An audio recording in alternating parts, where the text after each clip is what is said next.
오늘의 주요 뉴스입니다. 도내에서 어제와 오늘 오전까지 코로나19 확진자 30명이 추가 발생했습니다. 전주에서 콜센터 관련 12명, 부안에서 학원 관련 9명이 집중 발생했습니다. 방역당국은 접촉자를 격리하고 검사하는 등 방역을 벌이고 있습니다.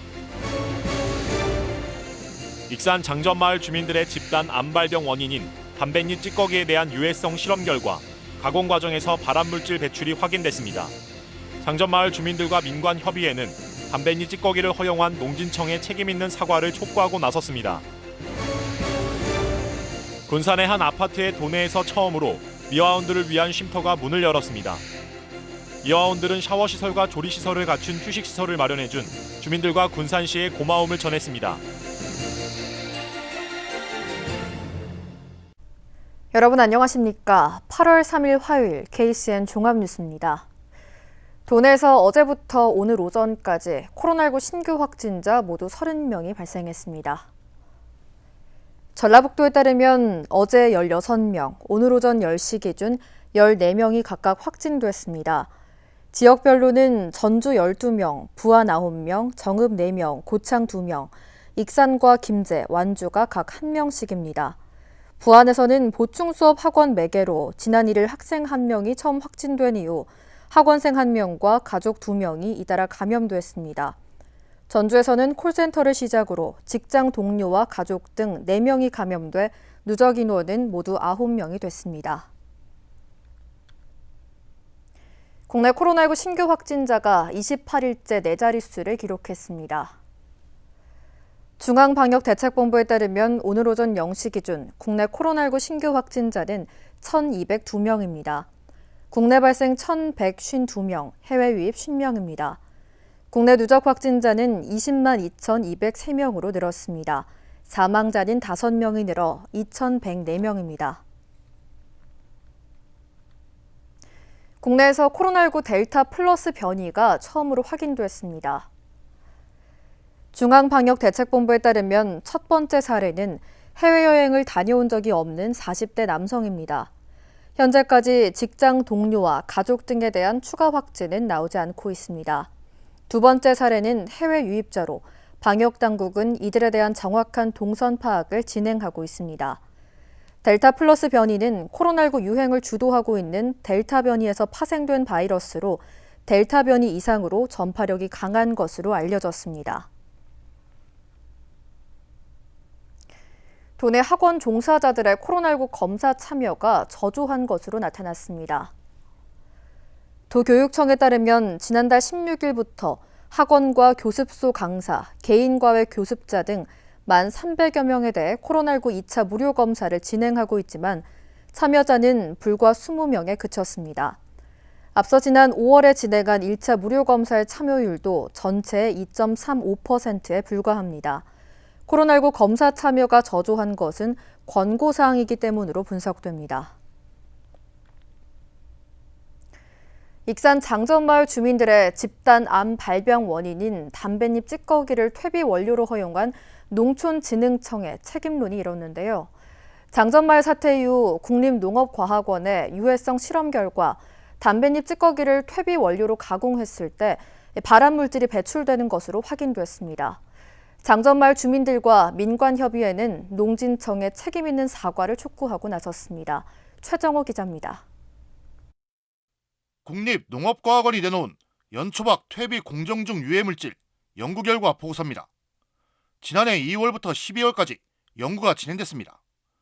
결론적으로 말하면 담뱃잎 찌꺼기가 혼합된 퇴비에서 발암물질 배출이 최종 확인됐습니다.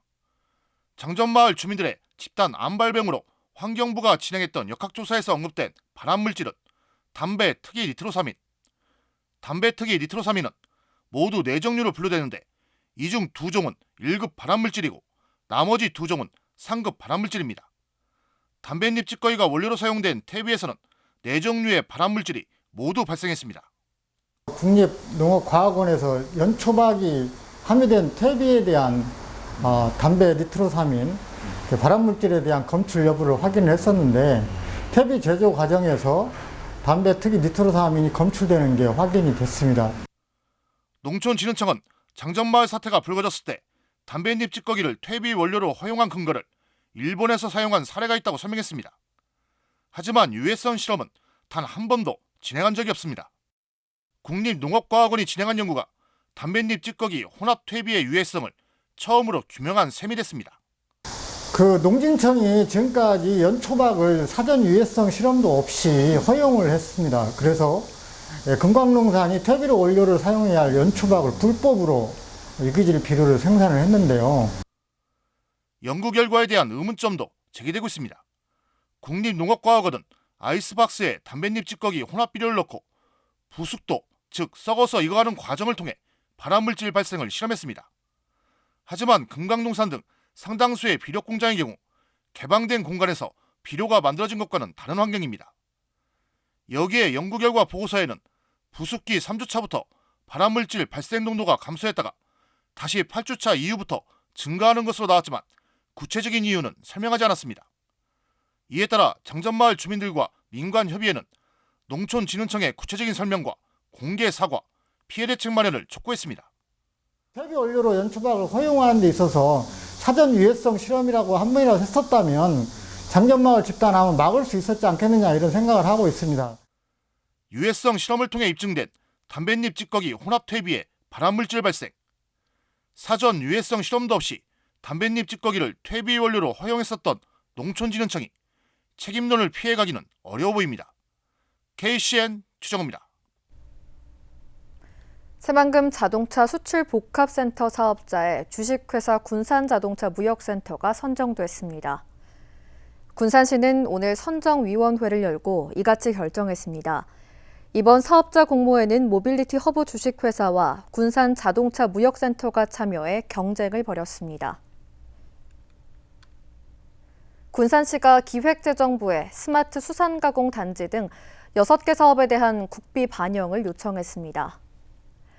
강임준 군산시장은 오늘 기획재정부 관계자들을 만나 군산항 제2준설토 투기장 건설을 위한 예비타당성 대상사업 선정을 요청했습니다. 또 비흥항 확장 개발과 군산 선교역사관 건립, 스마트 수산가공 종합단지 조성, 산업용 자율주행 스케이트 플랫폼 개발, 재생에너지 디지털 트윈 및 친환경 교통 실증 연구 기반 구축 사업 등에 대한 정부 지원을 요청했습니다. 군산시가 지난해에만 573건의 사업에 걸쳐 국도비 103억 원을 반납했습니다. 군산시 일반 회계 결산을 보면 복지 분야 143건, 40억 원을 포함해 모두 103억 원의 예산을 반납했습니다. 지난 2018년 49억 원, 2019년에는 51억 8천만 원을 반납했습니다. 국도비 반납 원인으로는 시의회 문턱을 넘지 못하거나 행정실수와 주민과의 갈등 등입니다. 군산 꼬꼬마 양배추로 만든 김치가 일본 수출길에 올랐습니다. 군산시 농업기술센터에 따르면 시제품 생산 등을 거쳐 만든 꼬꼬마 양배추 김치를 미인 양배추라는 이름으로 올해 말까지 100톤을 수출합니다. 군산시 농업기술센터는 일본에 이어 대만까지 꼬꼬마 양배추 김치 수출을 확대할 계획이라고 밝혔습니다. 군산공항 이용객이 15만 명을 육박하고 있습니다. 한국공항공사에 따르면 올 들어 지난달까지 군산공항 이용객은 14만 9,659명입니다. 탑승률은 60%를 기록하고 있습니다. 이 같은 추세라면 지난 2019년 연간 이용객이었던 30만 6,518명과 비슷한 수준까지 도달할 것으로 예상됩니다. 군산공항은 지난해 9월부터 진에어와 제주항공이 하루 4편을 운항하고 있습니다. 군산의 한 아파트에 도내에서 처음으로 미화원들을 위한 쉼터가 생겨 눈길을 끌고 있습니다. 창고로 쓰이던 공간이 샤워시설과 조리시설을 갖춘 곳으로 탈바꿈한 건데요. 미화원들은 더위를 피할 수 있는 넉넉한 공간이 생겨 주민들에게 고맙다는 뜻을 전했습니다. 보도에 하준 기자입니다. 군산 수송동의 한 아파트. 이곳에 도내에서 처음으로 미화원 전용 쉼터가 생겼습니다. 쉼터에 직접 들어가 봤습니다. 여름철에 꼭 필요한 에어컨은 물론 냉장고, 인덕션, 조리도구 등 식사를 위한 시설도 갖춰져 있습니다. 이렇게 해주실 줄 꿈에도 생각도 못했어요. 너무나 잘해주셔가지고. 미화원 쉼터를 만들기 위해 걸린 기간은 2년. 입주민 동의와 군산시의 허가를 거쳐 지난해부터 8천만 원을 들여 창고를 쉼터로 만들기 위한 증축을 시작했습니다. 샤워나 조리 시설이나 이런 부분들이 없기 때문에 굉장히 열악한 상태였습니다.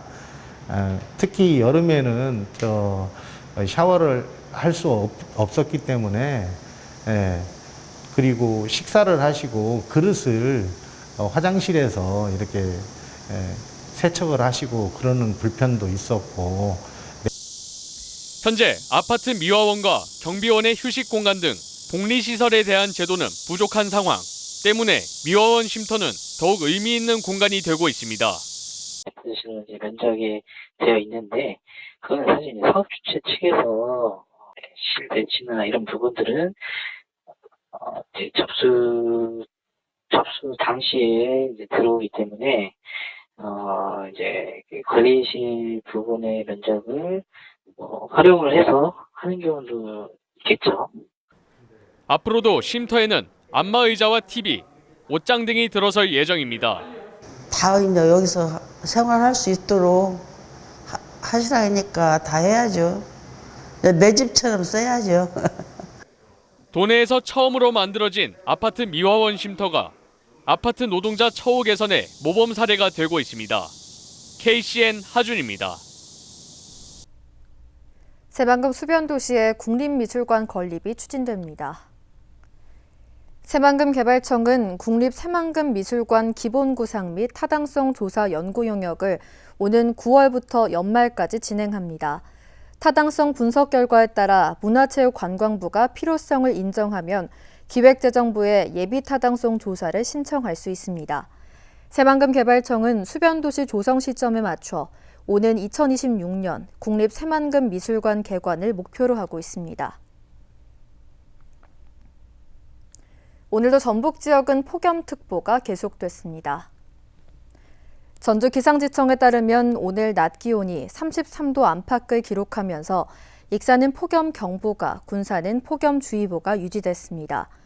전북 지역은 주말까지 비가 내렸다 그쳤다를 반복하면서 무더위가 이어지겠고 당분간 후텁지근한 날씨를 보이겠다고 밝혔습니다. 군산의 거리두기 3단계가 적용된 가운데 방역수칙을 위반한 업소가 잇따라 적발됐습니다. 전라북도에 따르면 외국인을 고용해 밤 10시 이후에도 손님을 접대한 군산 산업단지 주변 술집이 적발됐습니다. 또 군산 나운동 유흥업소 밀집거리에서도 밤 10시 이후에 몰래 영업하던 술집이 단속됐습니다. 한편 전라북도는 지난달 28일부터 어제까지 특별사법경찰관을 투입해 도내 336개 업소를 점검했습니다. 침수 피해를 입은 익산 중앙동 일대 상가에 대한 할인 혜택이 이달 말까지 연장됐습니다. 익산시는 지역 화폐인 다이롬 카드로 결제하면 최대 30%의 할인 혜택이 적용된다고 밝혔습니다. 앞서 익산시가 희망장터 운영에 따른 매출액 현황을 조사한 결과 지난달 10일부터 20일까지 침수 피해 상가 175곳의 매출은 평균 250%가 늘었습니다.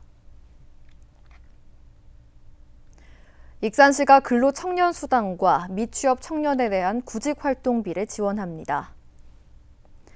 익산시에 따르면 이달부터 750명에게 익산형 근로청년수당을 지급합니다. 이번에 선정된 대상자는 만 18세 이상 39세 이하의 지역 중소기업에서 1년 이상 근무하고 월 평균 급여가 270만 원 미만인 익산 지역 청년입니다. 또 코로나19 장기화로 구직에 어려움을 겪고 있는 미취업 청년 66명을 선정해 월 50만 원씩 최대 6개월까지 구직활동비를 지원하기로 했습니다. 구직활동비는 취업과 관련된 시험 응시료나 인터넷 강의, 서적 구입 등에 사용됩니다. 익산시가 도내에서 처음으로 소득에 관계없이 아이돌봄 서비스 본인 부담금을 지원합니다. 익산시는 아이돌봄 서비스 지원 조례가 마련됨에 따라 이달부터 소득에 관계없이 모든 아동에 대한 서비스 본인 부담금을 지원합니다. 첫째 아동은 본인 부담금 납부액의 50%를, 둘째 아동 이상부터는 70%까지 지원됩니다. 이용을 희망하는 가정은 거주지 주민센터에 신청하면 되고 익산 다이로움으로 지원금을 환급받게 됩니다. 계속해서 전북권 뉴스입니다. 부안 지역 학원에 다니는 초등학생이 코로나19 확진 판정을 받으면서 비상이 걸렸습니다. 전라북도 방역당국에 따르면 부안 A학원 종사자 4명과 학원생 235명에 대한 전수검사를 진행했습니다. 또 확진 판정을 받은 학생이 다니는 부안 지역 초등학교에는 임시선별진료소가 설치돼 학생과 교사 등에 대한 검사가 진행되고 있습니다. 현재까지 595건의 검사가 이뤄졌습니다. 부안군은 원활한 검사 진행을 위해 보건소에도 선별진료소를 추가로 설치했습니다. 도내 희귀식물에 대한 체계적인 보존관리 계획이 마련됩니다. 전라북도는 산림환경연구소를 통해 희귀식물 대량증식법 개발과 서식지 복원 연구를 진행하고 있습니다. 도내에는 청사조와 미선나무, 백양꽃 등 153종의 희귀식물이 자생하고 있는 것으로 파악되고 있습니다. 앞으로 산림청도는 도내 시군과 협의를 거쳐 오는 2025년까지 희귀식물 자생지 생태환경 개선과 서식지 복원 사업을 추진할 계획입니다. 한편 국내에 서식하는 희귀식물은 모두 571종으로 나타났습니다. 부안 격포항 해상에서 레저보트가 전복됐습니다. 부안 해경에 따르면 3일 오전 6시 57분쯤 격포항 5km 해상에서 레저보트 한 척이 전복됐습니다. 경비함정 등이 현장에 출동해 침수된 레저보트 앞쪽에 매달린 승선원 2명을 구조했습니다. 이들은 낚시를 하기 위해 레저보트를 이용했으며 구명조끼를 착용해 큰 피해를 입지 않았습니다. 지금까지 전북권 뉴스 이영택입니다. 군산 동네 문화카페 2기가 운영을 시작했습니다. 군산시는 오는 10월 3일까지 동네 문화카페가 관내 309개 학습장에서 운영된다고 밝혔습니다. 코로나19로 감염 우려가 있는 오카리나와 색소폰 등의 강좌는 일시 중단되며 2~3명 분반이 운영됩니다. 군산시는 이번에 배정되지 못한 학습장 209곳에 대해서는 수강생 모집 현판을 제공해 수강생이 5명 이상 모이면 다음 달 초에 강좌가 열리도록 할 계획입니다. 군산 음파 호수공원에 있는 물빗다리가 정비됩니다. 이에 따라 오는 10월 말까지 출입 통제가 이뤄집니다. 은파 물빗다리는 지난 2006년 개통됐으며 현재 상판 방부목의 노후로 인해 갈라짐과 패임, 덜컹거림 현상 등이 발생하고 있습니다. 군산시는 보수공사를 통해 상판 교체 작업을 진행하고 교각 구조물도 도장 작업을 진행할 계획입니다. 도심 주차난을 해소하기 위해 주차장을 무료로 개방하는 기관이나 상가에는 지원이 이뤄집니다. 최영규 도의원에 따르면 주차장 무료 개방 지원 조례안이 도의회를 통과했습니다. 이에 따라 공공기관이나 학교, 대형 상가 등이 주차장을 개방하면 CCTV와 아스콘 포장 등 최대 2천만 원 가까이 지원을 받을 수 있습니다. 최 의원은 주거 여건 개선과 도심 상권 활성화를 위해 이 같은 조례를 발의했습니다. 익산시청 소속 권영준 선수가 2020 도쿄올림픽 펜싱 남자 에페 단체전에서 동메달을 획득했습니다. 권영준 선수는 중국과의 경기에서 3점 차로 지고 있는 상황에서 동점을 만들어내 역전의 발판을 마련했습니다. 한편 권영준 선수는 2018 밴쿠버 월드컵 펜싱 선수권 대회 단체전 동메달과 2020 펜싱 국가대표 선수 선발전 1위 등을 차지한 바 있습니다. 이어서 우리 동네 소식입니다.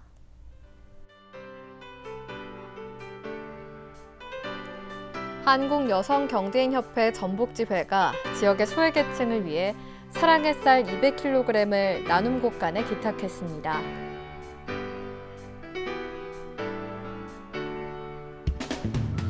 익산 영등 이동 지역협의체가 원창 자동차 공업사를 착한 기업으로 선정하고 현판을 전달했습니다.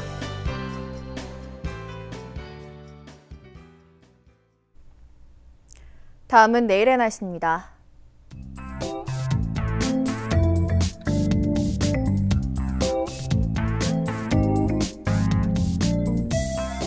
내일 우리 지역은 구름 많은 날씨를 보이겠습니다.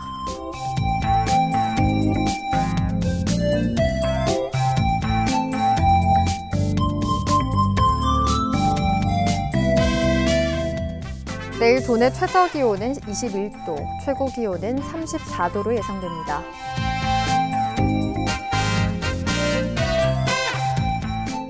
군산의 아침 기온은 24도에서 출발해 낮에는 32도까지 오르겠습니다.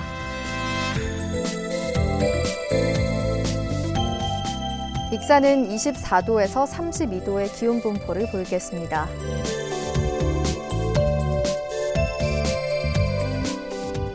바다의 물결은 서해남부 모든 바다에서 0.5m에서 1.5m로 일겠습니다. 날씨였습니다.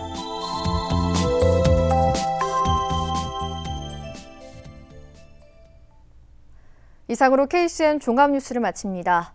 정확한 보도로 늘 함께하겠습니다. 시청해주신 여러분 고맙습니다.